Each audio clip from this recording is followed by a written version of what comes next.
जब हम किसी के साथ रिपीट काम करते हैं तो भी आपका सवाल होता है, जैसे आप इसी के साथ क्यों करते हैं, इसी के साथ क्यों करते हैं, क्या प्रॉब्लम है, क्या चक्कर है। जब हम किसी को नए को ब्रेक देते हैं तब भी आपका सवाल है जो उसको हटाया क्यों गया। अब बताइए कि हम क्या जवाब दें इसका। अब आपसे मैं पूछ रहा हूँ, तो पहले क्यों, पहले काजल राघवानी, पहले से ही वो न्यू एक्ट्रेस को आप ले सकते थे आपके साथ उस फिल्म में, आपके अपोजिट, लेकिन पहले काजल और फिर रिप्लेस क्यों किया जा रहा है?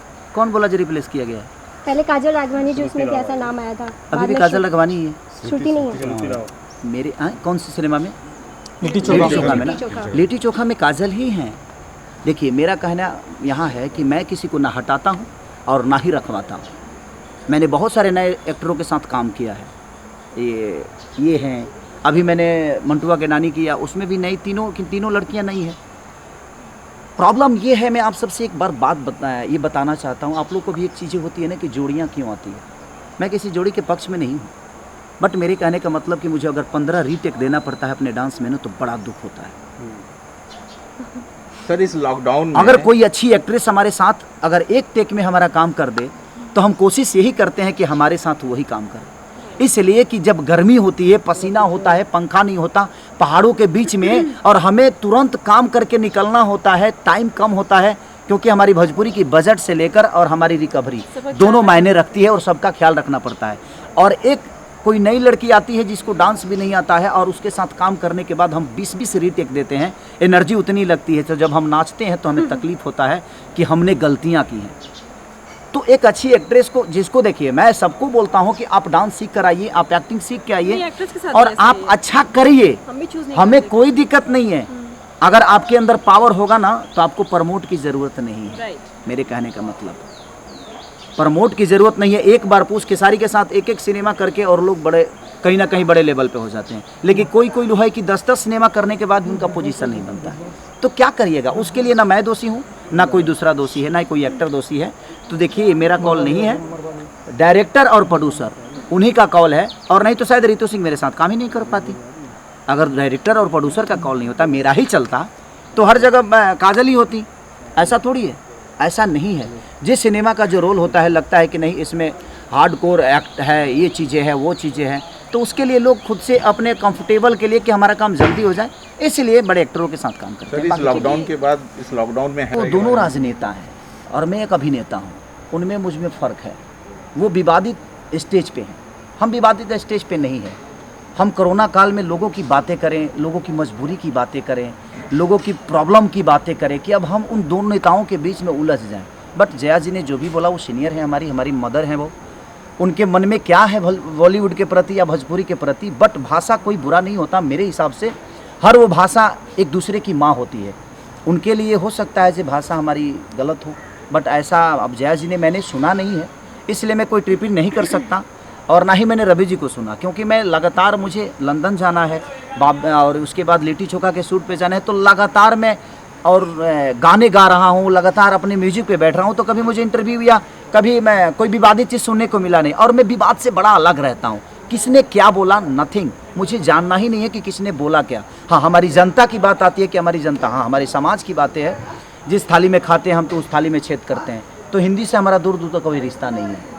जिस थाली में वो खाते हैं, जिस थाली में कौन छेद करता है, हिंदी से मेरा दूर दूर का कोई रिश्ता ही नहीं है। मेरी माँ मेरी भोजपुरी है, मेरी भाषा, मेरी जान, मेरी ज़िंदगी मेरी भोजपुरी के लोग हैं।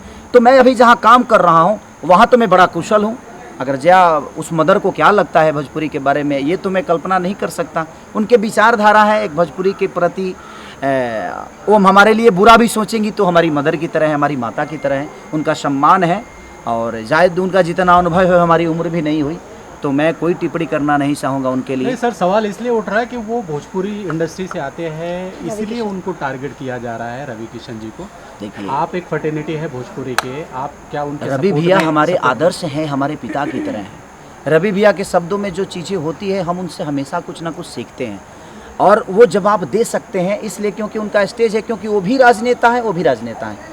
तो एक राजनेता का जवाब एक राजनेता देता है तो शायद बेहतर चीज़ें होती है, क्योंकि उनका अपना खुद का एक स्टेज है। हम एक अभिनेता हैं और रवि भैया हमारे स्तंभ हैं। हमारे अगर भोजपुरी के वचन अगर कोई कहे तो हमारे लिए रवि किशन है। चाहे वो देखिए किसी पार्टी से हैं, उससे मुझे कोई लेना देना नहीं है, लेकिन उन्होंने भोजपुरी के लिए बहुत कुछ दिया है, बहुत कुछ किया है। हमारे मन में, हमारे दिल में, हमारे भोजपुरी समाज के लिए उनका सम्मान आजीवन रहना चाहिए सबके मन में, और मेरे मन में भी आजीवन वो चीज़ें रहेगी। तो उन्होंने जो भी बोला होगा अपने लेवल से बिल्कुल अच्छा बोला होगा, क्योंकि मुझे लगता है कि वो बहुत सुलझे हुए इंसान हैं, सुलझे हुए एक नेता हैं और सुलझे हुए अभिनेता हैं।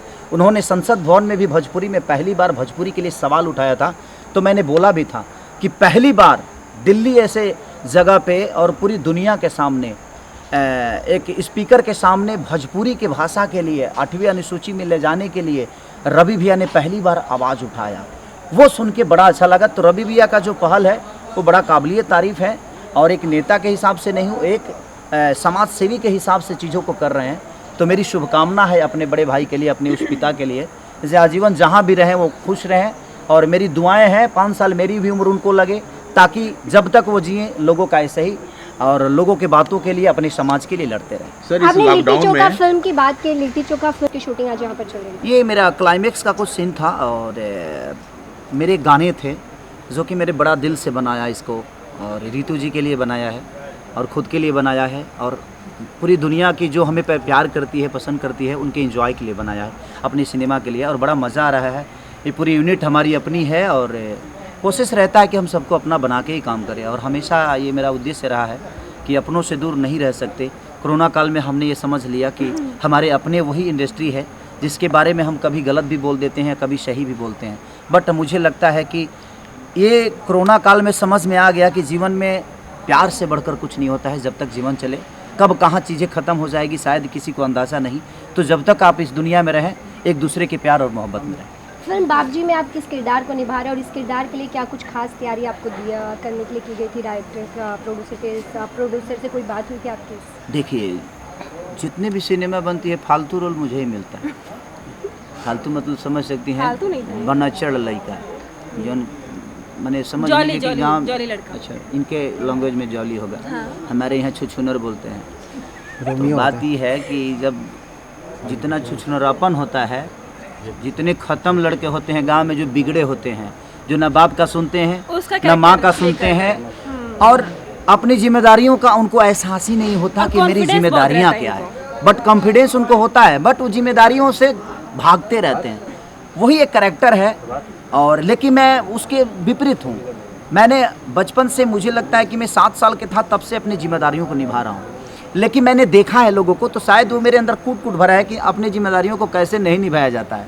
निभाने की तो गुण मेरे अंदर है ही, तभी शायद मुझे लगता है कि मैं 2008 से इकलौता ऑडियो का स्टार हूँ, क्योंकि मैं कभी, लोगों ने मुझे अपने दिल से उतारा ही नहीं। एक साथ गायकी के क्षेत्र में मुझे लगता है कि कोई 4 साल, 3 साल, 2 साल, 5 साल चलता है, लेकिन मैं 2008 से बज ही रहा हूँ। उसका रीज़न यही है कि मुझे पता है कि मेरी ऑडियंस की मानसिकता क्या है और वो क्या चाहती है मेरे से। तो मैं कोशिश करता हूँ कि वो चाहे वो बुज़ुर्ग हो या चाहे मेरी माँ हो या मेरी बहन हो, मैं हर चीज़ों को गाने की कोशिश करता हूँ ताकि मैं हर आदमी के दिल में रहूँ। खेसारी जी, हाल ही में आपने देखा बीजेपी सांसद और जो अभिनेता हैं रवि किशन जी और जया बच्चन जी में जो मतभेद हुआ, उसके बारे में बताइए, क्या कहना चाहेंगे? जया बच्चन जी ने कहा कि जिस थाली में खाते उसी में आप छेद करते हो, और रवि किशन जी ने कहा सबकी बॉलीवुड है, ऐसा नहीं कि करने के लिए किसी मिशन की ज़रूरत नहीं होती है। मुझे लगता है कि आपके विचारधारा ज़रूरी है। जब तक मन में विचारधारा नहीं होगी आप किसी का मदद नहीं कर सकते। वो आपको मन में पैदा करनी पड़ती है, वो कहीं किसी की माँ के कोख से पैदा नहीं होता है। वो चीज़ें वो आपके खुद के विचारधारा हैं, जो किसकी हेल्प करना है नहीं करना है। कोरोना काल में मुझे काम इसलिए करना पड़ता है कि सर मैं किसी को घर में, मैं ये नहीं बोल सकता कि आप अपने घर में रहिए, क्योंकि घर में रह कर लोग भूखे मर जाएँ, ये मैं कभी किसी को सलाह नहीं दूंगा। हाँ, आप अपनी सेफ्टी बचाकर अपने जीवन को चलाइए, अपनी बीवी बच्चों को पालिए और उनको अच्छी शिक्षा दीजिए। कोशिश करिए कि आप जितना लोगों से थोड़ा सा डिस्टेंस बना के रहें, और यहाँ पे काम कर सैनिटाइज करके हम काम कर रहे हैं। ऐसा नहीं कि हम खुद को एकदम फ्री करके काम कर रहे हैं, ऐसा नहीं है। क्योंकि हमारे साथ हमारे बहुत लोगों के, मैं 50 लोगों से, 100 लोगों से, 200 लोगों से डेली मिलता हूँ। हो सकता है कि मेरी यूनिटी बड़ी अच्छी है, यूनिटी बोला जाता है, इम्यूनिटी। एक बात बताएं, जब पेट की भूख होती है ना तब बीमारी समझ में नहीं आता है। हमारे अंदर भी भूख है, और पेट की भूख नहीं, ये जनता का प्यार का भूख है। क्या बात है कि शायद मुझे लगता है कि उनके प्यार में मैं हूँ, और मैं 2 पैसे ज़्यादा कमाऊँगा तो मैं जितना हो सके अपने लोगों का मदद कर पाऊँगा। तो मेरी कोशिश यही है सर, मेरे मरने और जीने का डिसीजन मैं और कोई बीमारी तो नहीं ले सकता। मुझे लगता है कि मेरी जनता का प्यार और आशीर्वाद और उनके हाथ मेरे माथ पे है, तो शायद इस धरती पे कोई रोग मुझे कुछ नहीं बिगाड़ सकता, और इन्हीं के साथ मैं अपने तो जीवन को केसारी जी, चलाता क्या हूँ। सरकार खाली बीमारी पे ध्यान दे रही है, लोगों के रोजगार और लोगों की भूख पे ध्यान नहीं दे रही है? सॉरी, आप सरकार की बात ना करें, कलाकार की बात करें। या आप यहाँ कलाकार के पास हैं, सरकार के पास नहीं है, क्योंकि सरकार क्या कर रही है नहीं कर रही है ये मेरा कॉल है ही नहीं। मेरे जीवन में मेरे अपनों, मेरे भोजपुरी समाज, मेरी जनता, मैं उनके लिए क्या कर रहा हूँ ये मायने रखता है। मैं सरकार से मदद नहीं लेता। जो गाना शूट किया आपने बताइए वो, जो मैं सरकार से आज तक मदद नहीं मांगा। अगर सरकार ने मेरा मदद किया होता ना, तो शायद जिस जगह पे खड़े हैं हमारे, क्या नाम है उनका जो मदद किए थे अभी, सोनू सूद, जिस जगह पे सोनू सूद खड़े थे उस जगह पे खेसारी लाल यादव खड़ा होता, अगर सरकार ने मदद किया होता मेरा तो। क्योंकि मैं किसी को कहाँ भेजूं? मैंने 2-2 ट्रेन के 21-21 बोगी बुक करने के बावजूद मैं अपने लोगों को नहीं भेज पाया। उसका रीज़न क्या था?